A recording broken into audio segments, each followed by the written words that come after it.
दिवाळीची अंघोळ एकट्यानेच केली. थेट पाईपलाईनचं पाणी अजूनही कोल्हापूरकरांना मिळालेलं नाही. महाडिकांचा सतेज पाटलांवर हल्लाबोल. ज्याने काम केलंय त्याने त्याचं श्रेय कामाचं घ्यावं असा माझा समज आहे. पण आता मी थेट पाईपलाईनच्या कामात लक्ष घालणार आहे. यांनी पाईपलाईनचं उद्घाटन करून 5 महिने झाले, पण लोकांना पाणी मिळालेलं नाही. दिवाळीची अंघोळ जाऊन एकट्यानेच केली, मात्र आज अखेर थेट पाईपलाईनचे पाणी कोल्हापूरकरांना मिळालेले नाही, अशी टीका भाजपचे राज्यसभेचे खासदार धनंजय महाडिक यांनी काँग्रेस नेते सतेज पाटील यांच्यावर केली. ते कोल्हापुरात बोलत होते. धनंजय महाडिक म्हणाले, पाईपलाईनचे उद्घाटन करून 5 महिने झाले, पण लोकांना पाणी मिळालेलं नाही. दिवाळीची अंघोळ जाऊन एकट्याने केली, मात्र आज अखेर थेट पाईपलाईनचे पाणी कोल्हापूरकरांना मिळालेलं नाही. कोल्हापुरातील लोक कळशी आणि घागर घेऊन आंदोलन करताना दिसत आहेत. महापालिकेतील अधिकारी लिकेजचं कारण देतात. अजूनही चित्र स्पष्ट नाही. कोल्हापूरला थेट पाईपलाईनचं पाणी अजूनही मिळत नाही असं माझं स्पष्ट मत आहे. ते पाणी मिळवण्यासाठी आता मी पुढाकार घेणार आहे. थेट पाईपलाईनच्या सर्व कामांना मी भेट देणार आहे असं महाडिक यांनी नमूद केलं आहे. धनंजय महाडिक पुढे बोलताना म्हणाले, कोल्हापुरात श्रेय घेण्याची खूप लोकांना सवय आहे. आम्ही या विमानतळाबाबत किती कष्ट घेतले हे जनतेला माहीत आहे. दुसऱ्यांनी श्रेय किती घ्यायचे हे त्यांनी ठरवावे. 20 वर्ष कोल्हापुरातील विमानसेवा बंद होती. मंत्री असताना देखील त्यांना ते करणं शक्य नाही. विमानतळ परवानगीची फाईलसुद्धा तयार केली नव्हती. फाईल स्वतः मी तयार करून पैसे भरून जमा केली. 100 वेळा DCGकडे जाऊन परवानग्या आणलेल्या आहेत. मला आत्मिक समाधान आहे. मला वैयक्तिक आनंद होत आहे. याचं काम आपण पूर्ण केलं असंही महाडिक म्हणाले. नाही, मी नेहमीच असं मानतो की ज्याचं काम त्यांनी बघावं, त्याचं श्रेय त्यांनी घ्यावं. आता ह्याचं श्रेय कुणी घ्यायचं हा त्यांचा प्रश्न आहे.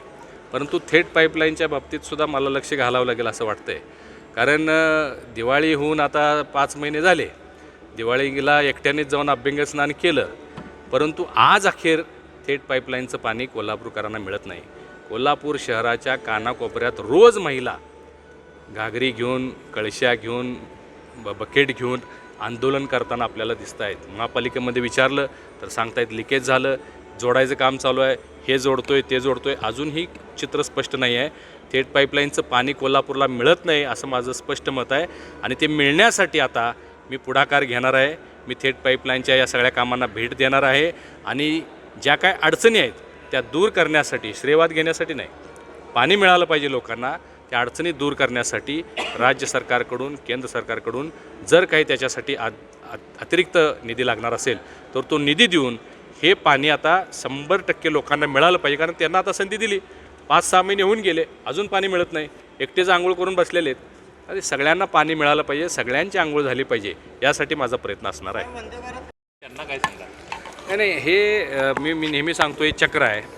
ते सत्तेत होते, त्यांना असं वाटत होतं की आता महाडिक कधीच सत्तेत येणार नाही. त्यांनी जाहीर भाषणात सांगत होते की महाडिकांना कधीच गुलाल लागणार नाही. विमान हे यांचा हवेतच गिरट्या मारते. बास्केट ब्रिज हा ब्रिज संकल्पनाच नाही. तुम्ही बघू शकता, आज भारतीय जनता पार्टीमुळे मी पुन्हा खासदार झाल्यानंतर बास्केट ब्रिजचं सन्मान्य गडकरीजी यांच्या हस्ते भूमिपूजनही झालं आणि कामही सुरू झालेलं आहे, जोरशोरशी सुरू आहे. विमान गिरट्या घालणार विमान तुम्ही आज बघताय की आज 6 विमानसेवा कोल्हापूरतून सुरू आहेत. आणि आज तिरुपती जी बंद झाली होती ती सुरू होते, त्याची घोषणा मी केलेली आहे.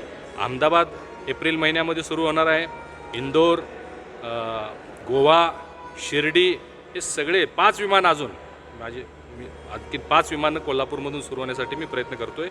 5 विमानं ऑलरेडी सुरू आहेत आणि 1 वर्षाच्या आत कोल्हापूरचं विमानतळ इंटरनॅशनल फ्लाईटसुद्धा इथून निघतील, यासाठी सुद्धा माझा प्रयत्न आहे. Bureau report, SBN Marathi, Kolhapur.